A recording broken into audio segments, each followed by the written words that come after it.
Oke, Assalamualaikum warahmatullahi wabarakatuh.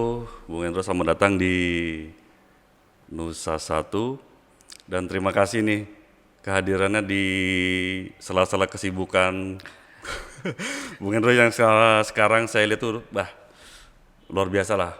Selain sibuk di Persatuan Wartawan Indonesia Kaltim, juga saya lihat juga sekarang aktif di memandu jemaah umroh, kemudian hipnoterapi juga masih jalan ya, luar biasa.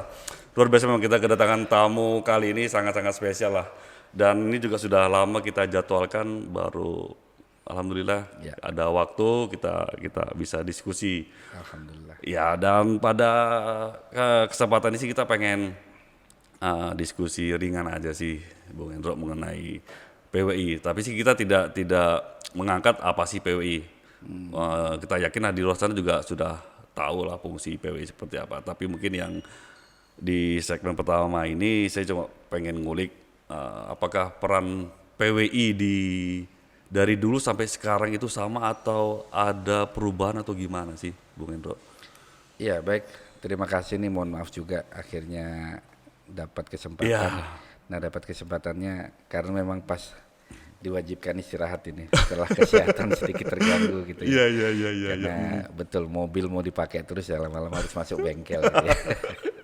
Jadi Oke. alhamdulillah. Yang jelas kalau PWI memang dari era kemerdekaan tentu bergeser. Di masa lalu di era kemerdekaan bagaimana PWI misalnya mengawal kita dengan di masa kemerdekaan itu pemberitaan-pemberitaan yang Ya. sifatnya Indonesia ini harus merdeka bertahan gitu Ya. perjuangan. Nah, di fase yang sekarang itu memang tidak mudah karena persaingan wartawan saat ini adalah bersaing dengan media sosial, Oke. bersaing dengan netizen yang maha benar gitu. Iya. Sehingga fungsi wartawan itu saat ini Mm. hampir dipastikan ya udah sedikit digeser sama netizen sebetulnya. Bahkan Ya. wartawan pun akhirnya ngikuti arahnya netizen kan. Nah ini yang Ya. memang PR yang tidak mudah bagi profesi wartawan yang dulu sampai sekarang merupakan profesi terbuka, sehingga akan terbedakan nanti mana yang wartawan profesional yang kompeten dan mana yang tidak profesional. Mungkin itu sebetulnya tugas yang tidak mudah kita lakukan, makanya selalu ada pembinaan dan secara yang tidak kasat mata, maksudnya di balik layar, Ya. itu yang selalu secara personal saya ingatkan kepada teman-teman, tolong ini begini. Ini barusan perjalanan ke sini tadi juga ada yang ngadu misalnya dari salah satu kabupaten, Ya. ada di grup WA yang jelekin wartawan, ini wartawan suka bikin hoax begini, terus mereka emosi, ini bang nih profesi kita dilecehkan. Saya bilang nggak dilecehkan, Iya. justru kalian di situ dikritik, nggak usah marah, datangi orangnya. Saya bilang datangi, hoaxnya di mana, yang hoax itu siapa. Iya.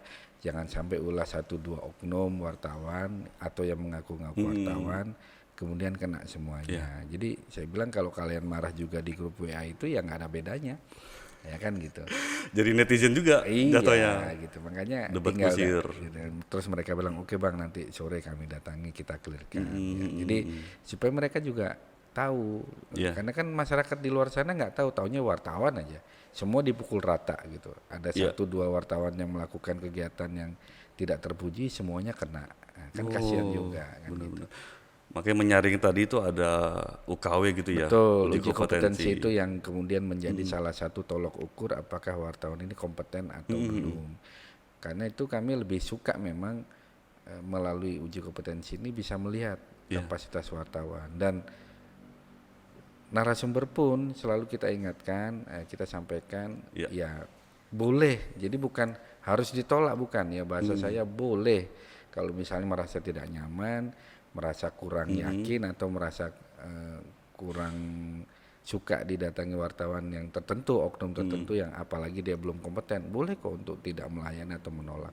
Ada undang-undangnya ya. Ya kan ada hak narasumber juga. Ada hak narasumber. Wartawan Oke, punya iya. hak, tapi narasumber juga punya hak dong untuk menolak. Saya misalnya diundang ke sini gitu kan. Iya. Saya nggak mau ya kan itu hak saya. Gitu. Betul, betul, betul. Iya, Nggak iya, ada iya. kewajiban bagi saya untuk memenuhi wartawan Mm-mm. untuk hadir. Tapi Iya. kalau misalnya hadir ya monggo, nggak mau ya itu di narasumber haknya. Gitu. Nah, Apakah ada batasan-batasan misalkan yang ketika narasumber ditanya oleh wartawan dia nggak mau jawab? Itu maksudnya ada batasan misalkan kecuali misalkan dikecualikan ada kasus hukum tertentu itu wajib atau gimana? ya artinya begini loh, bisa dilihat ketika misalnya kasus yang saat ini lagi rame Iya. tentang Dirjen Pajak Iya, iya. Rafael Samboda atau yang kepala kantor pajak Jakarta Timur yang ketika dikonfirmasi di KPK kan dia diam tuh dari awal sampai akhir nggak mau ngomong. Ya itu hak dia, Oke. hak dia. Nggak ada kewajiban buat dia untuk melayani wartawan, nggak ada, Oh gitu ya. nggak ada. Jadi yang bahwa wartawan dilindungi undang-undang dalam mencari informasi, iya. Oke. Tapi kemudian ketika ada narasumber yang tidak mau diwawancara, juga itu hak dia. Oh. Kecuali kan ada yang mengatakan menghalang-halangi tugas wartawan, itu lain lagi. Beda Nah, konsep, kan beda konteks ketika lagi. narasumber tidak melayani wartawan, itu kan bukan menghalangi. Dia nggak mau kok. Saya nggak mau. Saya nggak mau diwawancarai, mau apa? Nah, ini yang harus dipahami. Jadi teman-teman wartawan nggak boleh juga langsung marah-marah, mencak-mencak. Ya nggak bisa Iya, orang. iya, iya. Orang yang nggak mau kok. Kita mau diapain? Bahkan even misalnya pencuri pun, perampok pun, kalau dia nggak mau diwawancarai ya nggak apa-apa, itu hak dia. Hak dia ya. Hak dia. Oke. Nah, nah, tinggal wartawan yang harus mencari informasi gimana ya, tinggal tanya polisi, tinggal tanya saksi, tinggal lihat konfirmasi lah pihak lain gitu kan. Jadi nggak boleh kemudian marah-marah. Masa orang nggak mau diwawancara kita marah-marah lah, kita kan bukan penegak hukum. Bukan wartawan, Iya, bukan penegak hukum. bukan. Wartawan ini hanya mencari informasi. Kita Mencari bukan informasi. detektif. Kita bukan detektif, kita bukan pengacara, penyidik juga ya? bukan penyidik, Iya, bukan. iya, iya. Nah, disitulah kreativitas wartawan dituntut untuk bagaimana mendapatkan informasi yang valid gitu. Artinya memang di UKW itu termasuk bahan-bahan yang diujikan gitu ya? Iya Atau kan yang disampaikan? di dalam mata uji kompetensi wartawan itu kalau yang muda ada 10. Kalau yang muda sih memang lebih kepada mencari karena dia pelaksana di lapangan. Tapi yang tingkat madya kan salah satu mata ujinya adalah merencanakan liputan investigasi. Nah, di situ kan bagaimana melakukan investigasi. Bahwa misalnya narasumbernya nggak diwawancarai ya, kita yang harus kreatif dong. Bagaimana mencari bukti-bukti yang mengarah bahwa memang tuduhan ini tidak salah gitu kan. Bahwa kita bukan penyidik iya, tapi bahwa kita kemudian memberikan informasi valid iya. Kita bisa lihat misalnya kalau di Jakarta dulu misalnya ketika kita bicara ada dugaan ini dugaan itu yang ditulis oleh Tempo. Iya. Ya, majalah Tempo kita akui salah satu yang investigasinya luar biasa. Iya, luar biasa benar. Di awal misalnya dia nulis dugaan, tapi kemudian kan terbukti gitu loh. Nah, itu artinya kelas investigasi yang dilakukan itu betul-betul tinggal dibuktikan di hukum gitu loh. Iya. Tapi bahwa itu ada sesuatu yang perlu dibenahi iya. Nah, sekarang kan dengan adanya bantuan netizen yang luar biasa, data itu sekarang berserakan di mana-mana. Iya, berserakan di mana-mana. Tinggal penegak hukum dan wartawan yang mengutip dan memilih mana data yang valid. Iya, gitu. iya, iya. Itu aja. Artinya menguji juga ya. Betul. Nggak sembarangan tiba-tiba ya mentang-mentang ini apa infonya ya dikatakan lagi viral, tiba-tiba langsung mencomot aja, itu juga mesti dicek dulu ya kebenarannya gitu. Betul, harus dicek. Jadi jangan sampai misalnya main ikut dimuat di sini viral enggak. Makanya saya beberapa kali misalnya mengingatkan di IG, di Facebook misalnya punya teman-teman yang di Kaltim kalau misalnya ada yang kira-kira berpotensi itu melanggar, itu saya langsung telepon. Nah, itu kayaknya postinganmu ini kurang pas deh. Itu ada berpotensi ini. Itu biar oh iya bang maaf bang. Oh gitu. Nah, itu selalu kita ingatkan gitu. Misal yang terkait dengan yang paling kurang dipahami oleh teman-teman adalah terkait dengan anak. Ya. Iya. Jadi kan ada sistem peradilan undang-undang anak yang kemudian diratifikasi oleh Dewan Pers sehingga Dewan Pers kemudian mengeluarkan PPRA, Pedoman Pemberitaan Ramah Anak. Oke. Nah, di dalam PPRA itu tidak boleh menyebutkan identitas anak, termasuk sebetulnya inisial Indonesia pun nggak boleh juga ya? Oh, hanya disebut korban, oke. hanya disebut korban, kemudian usia. Nah, itu anak sebagai pelaku, sebagai saksi maupun sebagai korban. Jadi saksi, korban, pelaku untuk anak tidak dibolehkan, termasuk identitas orang-orang di sekeliling anak yang berpotensi membuka identitas anak itu nggak boleh. Misal Oh iya iya. ada korban yang dilecehkan, Ya. dapat pelecehan seksual oleh pamannya misalnya. Anaknya disembunyikan identitasnya, tapi pamannya dibuka mukanya, Oh. kemudian identitasnya disebutkan, ya sama aja. Itu Ketahuan akan merujuk, juga. iya akan merujuk ke Benar. anak itu. Oh, Atau gitu. misalnya melakukan bapaknya atau bapak tirinya. Iya, iya. Anaknya disembunyikan tapi bapak tirinya diumbar, ya sama juga gitu. Itu orang akan tahu anaknya yang mana. Iya, Nah, betul. jadi kadang-kadang netizen kan buka aja dong biar Iya. kita tahu. Iya, Nggak iya. gitu konsepnya. Oh. Konsepnya ini adalah perlindungan anak. Iya, gitu. iya, Bahwa iya. anak harus dilindungi untuk masa depan dia. Betul. Nah, begitu. Ini anak usia berapa ini? Nah, Disebut anak. jadi anak itu ada dua memang yang menjadi rujukan. Dan dalam kode etik jurnalistik yang disebut anak itu maksimal usianya 16 tahun. 16 tahun. Tapi di Oke. dalam sistem peradilan undang-undang anak yang disebut anak itu 18 tahun. Nah, jadi kita kemudian merujuk ke sistem peradilan anak. Jadi 18 tahun. Jadi 18 seperti tahun. yang terjadi di Jakarta saat ini yang sudah ditetapkan tersangka untuk kasus anaknya Dirjen Pajak. Iya. Untuk yang AG itu ya anak. Anak masih. Makanya tidak boleh ada identitas yang muncul di situ. Oke. Sehingga LPSK betul-betul menutup di situ. Dan kenapa kemudian disebut pelaku bukan tersangka? Itu memang ada semua di sistem peradilan Ada anak. aturannya ya. Nah, makanya itu yang sudah diratifikasi oleh Dewan Pers dan teman-teman wartawan harus paham. Termasuk misalnya kita untuk lucu-lucuan memasang anak-anak yang misal saya pernah Iya. waktu itu ada salah satu medsos yang memasang anak itu duduk di dinding di pojokan gitu kayak model galau, kemudian kita bikin caption lucu-lucuan, lagi putus cinta ya dek gitu. Oh. Kita maunya kan Iya, lucu-lucuan tuh. iya, iya, iya. Itu sama aja loh merendahkan harkat anak loh. Itu gitu. Iya. Itu kalau misalnya ada yang iseng, saya screenshot, saya laporkan pakai sistem peradilan anak, selesai itu. Kena. Yes. Meskipun yang tidak bersangkutan melaporkan, siapapun Iya. bisa Nah, melaporkan. Itu kan terbuka. Oh. Kan dalam sistem itu kan terbuka. Artinya misalnya ada LSM yang pecinta anak Betul, betul. sama dengan pecinta binatang, misalnya anjing kucing melaporkan ya bisa lah. Oh. Sangat bisa. Itu kan terbuka. Terbuka. Berarti memang era keterbukaan juga kalau kebablasan juga. Betul, hati-hati. Iya, iya. Hati-hati. Berarti ini kaitannya dengan pertanyaan kami selanjutnya sih, ini mengenai ketika HPN kemarin di Medan ya kalau nggak salah ya. Jadi Pak Presiden juga menanyakan atau menggarisbawahi mengapa sih berita sekarang itu maksudnya gini, yang saya tangkap kebanyakan liputan itu menggunakan konsep kebebasan pers tapi kontennya tidak bertanggung jawab. Ya. Sebenarnya yang ruang lingkup kebebasan pers itu seperti apa sih? Iya, makanya gini, kita sebetulnya kalau di Dewan Pers sekarang tidak menggunakan kata kebebasan. Oh, Jadi iya, oke. makanya yang ditulis atau yang diukur sekarang itu adalah kemerdekaan pers. Kemerdekaan sekarang. Ya, Oke. jadi bukan kebebasan. Karena kalau bebas itu kan bebasnya gitu. Iya. Kita lebih cenderung sekarang menggunakan kata kemerdekaan. Jadi Oke.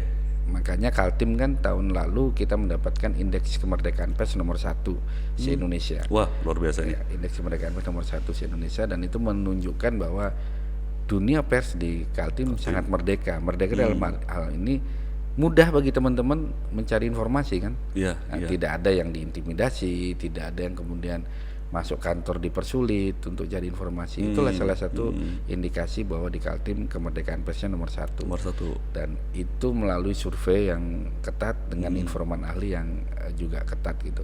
Nah, kembali ke pertanyaan tadi untuk yang disampaikan oleh Presiden Bapak Jokowi bahwa ada satu hal yang memang dilupakan oleh media secara garis besar adalah tanggung jawab tadi. Jadi kemerdekaan pers juga harus disertai dengan tanggung jawab. Itu juga yang saya sampaikan tempo hari ketika HPN yang digagas oleh Polres Samarinda dengan Pak Kapolres, saya bilang Iya. tanggung jawab kita itu tidak hanya di dunia, di akhirat juga. Iya, Gitu. sepakat, Nah, sepakat. ini kan dunia akhirat jadinya. Jadi sebelum kita memberitakan, pastikan betul sudah clear.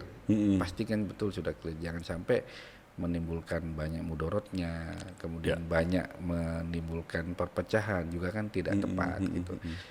Itu yang dimaksud bertanggung jawab tadi, supaya tidak kebablasan. Karena sekarang ini dikit-dikit viral, viral. Tapi ternyata ada juga yang enggak pas kan gitu. Oke, nih saya bicara soal legalitas ini. Juga ada info yang saya dapat bahwa apakah perusahaan pers itu wajib mendaftarkan di Dewan Pers? Oke. Itu sama dengan pertanyaan bahwa apakah untuk jadi direktur seseorang harus S1, Oh iya, oke. harus sarjana gitu. Jadi semua itu pilihan. Ya, tapi kemudian ketika ada pemasang iklan Iya, yang membuat syarat, saya hanya mau pasang iklan dengan media yang sudah terdaftar di Dewan Pers. oke. Nggak boleh marah dong. Iya, Yang punya uang saya kok. betul, ya. Nah, Iya. jadi kalau pertanyaan itu ditanyakan, apakah wajib daftar ke Dewan Pers? Ya, saya kembalikan ke para media. Anda mau daftar silahkan, enggak juga nggak apa-apa. Itu sama dengan apakah semua wartawan wajib menjadi anggota PWI? Enggak. Anda nggak mau bergabung dengan organisasi wartawan manapun, silahkan. Iya. Saat ini yang menjadi konstituen atau anggota Dewan Pers kan ada 4, PWI, AJI, IJTI, PFI. Iya. Ya, Persatuan Nota Indonesia, Aliansi Jurnalis Independen, Ikatan Jurnalis Televisi Indonesia, dan satu lagi PFI, Pewarta Foto Indonesia. Oh, fotografer ya? Ya, fotografer. Terus ada wartawan yang saya nggak mau gabung mana-mana, kan nggak ada kewajiban. Ya nggak apa-apa, silakan. Tapi jangan marah atau jangan kemudian minta perlindungan pas ada apa-apa. Nah, konsekuensinya itu. Ada konsekuensi dari setiap keputusan. Kayak tempo hari pernah ada, mana ini PWI, saya ini dipukuli orang begini-begini nggak dibela. Lu siapa? Anda siapa? Iya, Anggota PWI bukan? Lah Iya. bukan anggota tiba-tiba Betul. minta perlindungan. Ya saya melindungi anggota aja kewalahan. Betul, apalagi bukan anggota ya. Betul. Jadi Oh, itu aja cara kesadaran. berpikirnya, kembali ke kesadaran bahwa kemudian orang memilih menjadi terverifikasi di Dewan Pers. Itu jangan marah juga kalau kemudian orang merasa saya mau memberikan pekerjaan kepada media yang sudah terverifikasi. Betul. Nggak boleh marah-marah juga. Betul.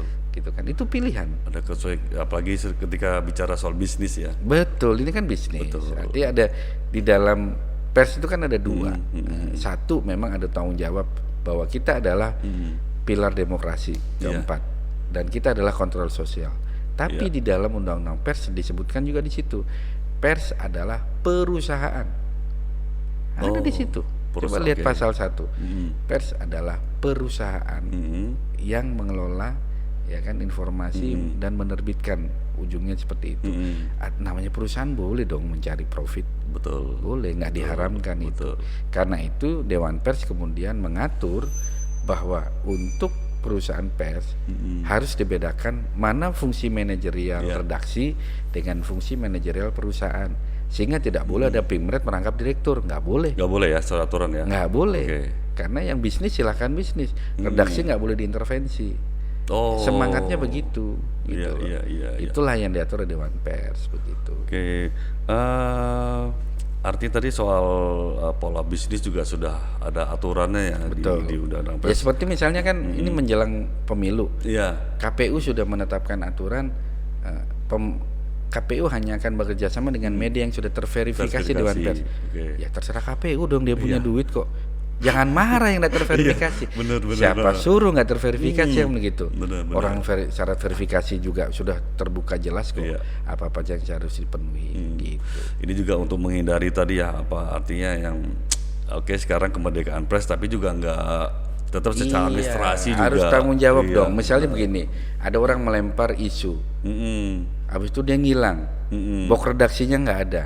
Iya, iya, iya, benar. Alamatnya di mana nggak ada. Benar, Lah apa ini kemudian disebut bertanggung jawab? Betul. Ya kan itu sama aja lempar batu sembunyi tangan, nggak Iya, gitu iya. dong, ya kan gitu. Artinya memang ya kembali ke ke kesadaran para pemilik perusahaan, wartawan bersangkutan juga, tapi tetap semua itu ada konsekuensinya. Iya. Ketika nanti terjadi apa-apa, ya Jangan tidak bisa, marah. iya tidak Iya. bisa dilindungi oleh undang-undang Iya. pers juga gitu ya. Ya, Oke. misal kita kemudian ada ketentuan dan yang tidak, misal ini ada perusahaan pers yang mengaku perusahaan pers kemudian melakukan kesalahan, kemudian dia digugat, Iya. terus ngadu ke Dewan Pers bilang, Siapa ini? kamu siapa? Kan Iya, gitu. iya, iya, iya, benar. Sesuai standar pers nggak gitu? Iya, Ya iya. jangan iya. marah dong kalau masa kemudian marah sama Dewan Pers sementara dia tidak mengikuti aturannya Dewan Pers. Bener, bener, bener. Iya sih, masuk akal ya. Kamu nggak ikut ini, nggak ikut aturan, kok ada apa-apa tiba-tiba. Iya. Iya, iya, Iya. benar. Dan ini menarik tadi soal soal owner tadi, soal kan dibedakan antara direktur dengan pimret. Iya. Nah, sesuai aturan seharusnya owner media ini menempatkan diri di perusahaan itu seperti apa sih? Ya artinya begini, di dalam peraturan Dewan Pers, jadi Dewan Pers itu mengeluarkan peraturan Dewan Pers tentang perusahaan pers.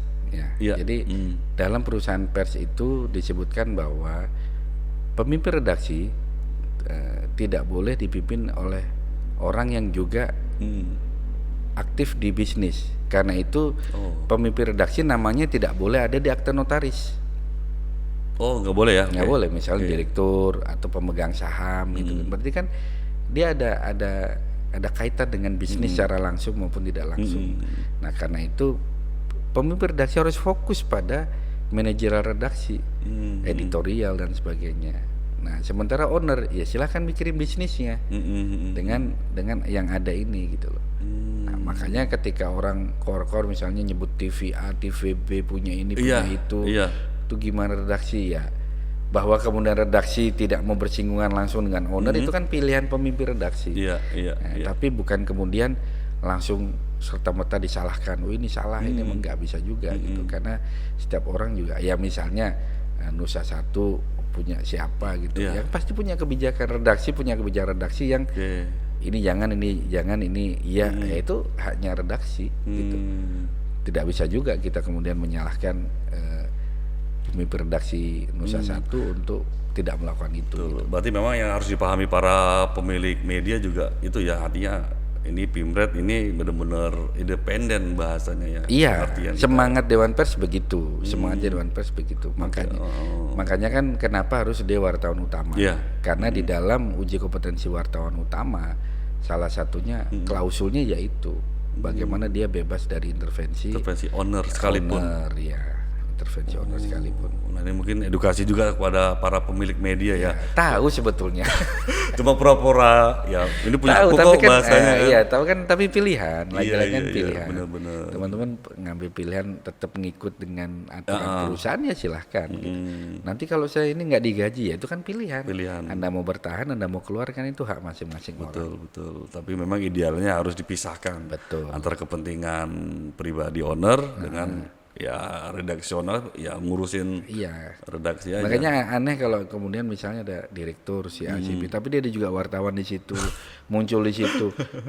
Itu aja sudah nggak profesional banget gitu. gitu loh ya. Jadi bukan karena hebat aku direktur juga wartawan Wartawan, juga, iya. nggak gitu konsepnya gitu kan. Oh iya. Lebih baik udahlah bahwa di balik layar Anda masih ini silahkan, tapi idealnya jangan. Jangan oke, memang benar-benar dipisah. Iya. Oke, Bung Indra, kita masuk di terakhir di segmen pertama, kita akan lanjut di segmen selanjutnya. Kita ngopi dulu biar Siap. lebih santai. Oke, silakan ngopi dulu kita.